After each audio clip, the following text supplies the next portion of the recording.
कहते हैं जहाँ आस्था पहाड़ बन जाए वहाँ रास्ते खुद झुक जाते हैं। तो आप लोगों का स्वागत है मेरे यूट्यूब चैनल में। मैं हूँ प्राची और मैं आज आप लोगों को लेकर के चल रही हूँ छत्तीसगढ़ के बहुत ही प्रसिद्ध माँ बम्बलेश्वरी देवी के मंदिर।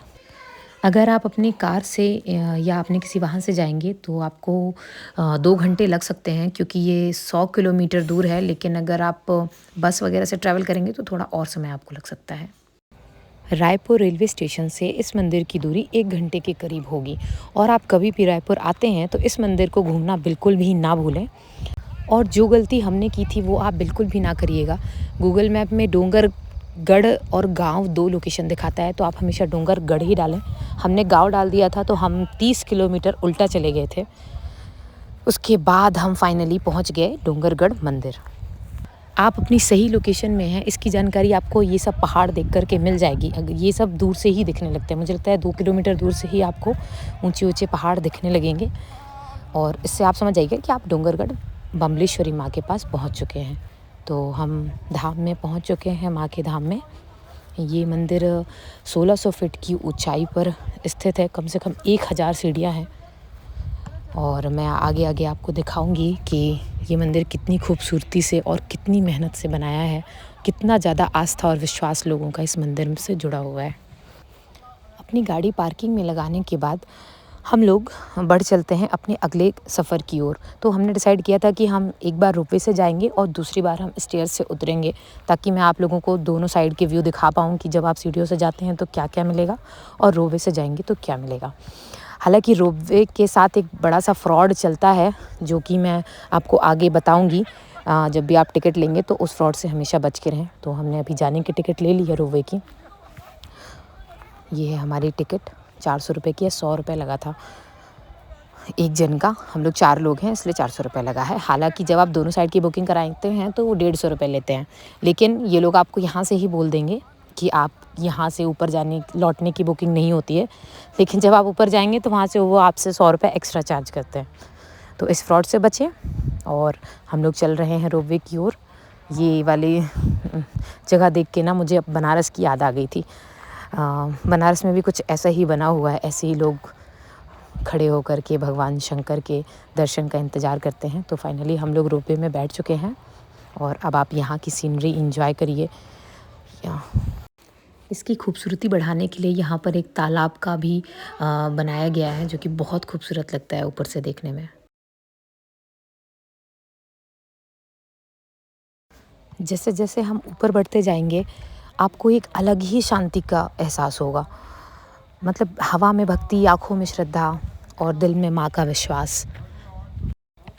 1600 फीट ऊंची पहाड़ियों में जैसे जैसे आप ऊपर जाएंगे आप शहर से दूर और प्रकृति के बहुत करीब अपने आप को पाएंगे।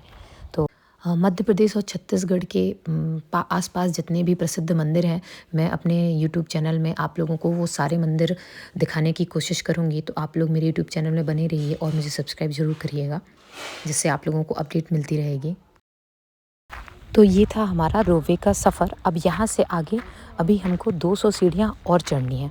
उसके बाद आपको माँ बम्बलेश्वरी का पवित्र स्थल दिखेगा। तो यहाँ पे पैर धोने की, पानी पीने की और चप्पलें वगैरह उतारने की सारी सुविधाएं हैं। यहाँ के लोग इसे एक जागृत शक्तिपीठ के रूप में मान्यता देते हैं। और नवरात्रि के समय यहाँ की भीड़ देखने लायक होती है। मतलब अगर आप कभी मैहर गए हों और आपने मैहर की भीड़ देखी हो तो वैसी ही से मतलब जैसी भीड़ यहाँ पर भी रहती है। कुछ स्थान सिर्फ जगह नहीं होते, वो आस्था, विश्वास और चमत्कार का प्रतीक होते हैं। और ऐसा ही ये मंदिर है माँ बम्बलेश्वरी मंदिर। जो सच्चे मन से माँ से मनोकामना मांगता है उसकी इच्छाएं ज़रूर पूरी होती हैं। और इसी तरह ये मनोकामना मंदिर भी माना जाता है। और रास्ते में ही आपको ये शिवलिंग भी स्थापित दिखेगा और साथ में ये दादी माँ का मंदिर है। तो और साथ में बटुक भैरव भी यहाँ पर स्थापित है। इसके साथ ही हम अभी और ऊपर जाएंगे, कम से कम 100 सीढ़ियाँ अभी हमें और चढ़नी है। और उसकी सीढ़ियों के सफ़र के बाद हमें दर्शन होंगे माँ भगवती के। तो बने रहिए आप लोग वीडियो के लास्ट तक। लास्ट में मैं आपको दिखाऊंगी संकट मोचन हनुमान का मंदिर, जो कि बहुत ही खूबसूरत है। अगर आप जीवन में नई ऊर्जा को महसूस करना चाहते हैं तो आप इस मंदिर में ज़रूर आइए। और फाइनली हम माँ के दरबार में पहुँच चुके हैं। जैसे ही आप मंदिर के गर्भगृह में प्रवेश करते हैं, आपको एक अद्भुत शांति का एहसास होता है। ऐसा लगता है कि माँ स्वयं आपको आशीर्वाद दे रही हैं। वहाँ खड़े होकर के मन स्वतः प्रार्थना करने लगता है और आंखें श्रद्धा से नम हो जाती हैं। इसीलिए तो माँ बम्बलेश्वरी का मंदिर इतना प्रसिद्ध और पावन कहा जाता है। तो आप भी इसके दर्शन करिए।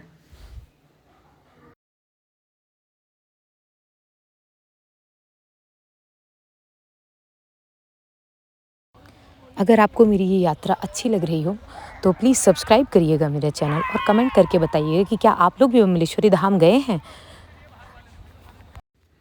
ये उसके मंदिर के चारों तरफ का एक छोटा सा वीडियो है। तो आप देखिए, मतलब मंदिर चारों तरफ से भी बहुत खूबसूरत लगता है।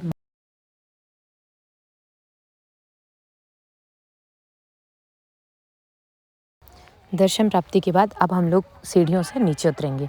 तो ये देखिए, नीचे जाने के मार्ग में लोगों के कितने विश्वास, मनोकामनाएं पूरी हुई हैं और लोगों ने अपनी अपनी मनोकामनाएं मांगी हैं। इसलिए इसको मनोकामना मंदिर भी बोला जाता है। और जब आप सीढ़ियों से नीचे उतरेंगे तो आपको यहाँ का व्यू और खूबसूरत लगेगा। नीचे नीचे हम जैसे उतरते जाएंगे वैसे वैसे बहुत ही खूबसूरत मतलब आकृतियाँ बनाई गई हैं। जैसे कि संकट मोचन हनुमान का बहुत ही प्यारा मंदिर है। ये यहाँ से 2 पार्टीशन हो जाते हैं, एक रोपवे की तरफ चला जाता है और एक तरफ से आप सीढ़ियों से नीचे आ जाएंगे। तो हम लोग सीढ़ियों से नीचे आ रहे हैं। रास्ते में बहुत सारी दुकानें हैं। इन दुकानों से आप कुछ ख़रीदें या ना ख़रीदें, लेकिन आपके मन की थकान और आपका जो सीढ़ियों से उतरने का सफ़र है वो ज़रूर हल्का हो जाएगा। तो सीढ़ियों से उतरते समय बच्चों को जो भी अच्छा लगता है वो उन्होंने ख़रीदा। हमने थोड़ी बहुत शॉपिंग भी करी और सीढ़ियों से नीचे आते आते हमको शाम हो गई थी। अच्छा, मैं आप लोगों को एक चीज़ बताना भूल गई कि यहाँ पर ना ऐसा ऐतिहासिक रूप से ऐसा कहा जाता है कि ये मंदिर 2000 साल से भी ज़्यादा पुराना है। राजा वीर सेन को माँ की कृपा से एक संतान की प्राप्ति हुई थी और उसी श्रद्धा में उन्होंने इस मंदिर का निर्माण करवाया था। तो जिस मंदिर का निर्माण 2000 साल पहले हुआ होगा, उस मंदिर से लोगों की कितनी आस्था होगी, इसका अनुमान तो आप लगा ही सकते हैं। तो ये हमारा माँ बम्बलेश्वरी मंदिर की यात्रा का वीडियो था। आप लोगों को अच्छा लगा हो तो प्लीज़ सब्सक्राइब करिएगा और मेरा पार्ट 2 ज़रूर देखिएगा। और आगे मैं आपको दिखाती हूँ संकट मोचन हनुमान मंदिर। राम लखन सीता सहित हृदय बसहु सुरभूप, सियाबल रामचंद्र की जय। कमेंट में जय श्री राम भी आप लिख सकते हैं। तो थैंक यू सो मच। आपको अच्छा लगा मेरा चैनल, सब्सक्राइब करिए, कमेंट करिए। मैंने रायपुर में कौन कौन से प्रसिद्ध मंदिर देखे हैं, जैसे कौशल्या माँ मंदिर, ये सब भी मैं आपको दिखाऊंगी। आप बने रहिए मेरे यूट्यूब चैनल में। Thank you so much.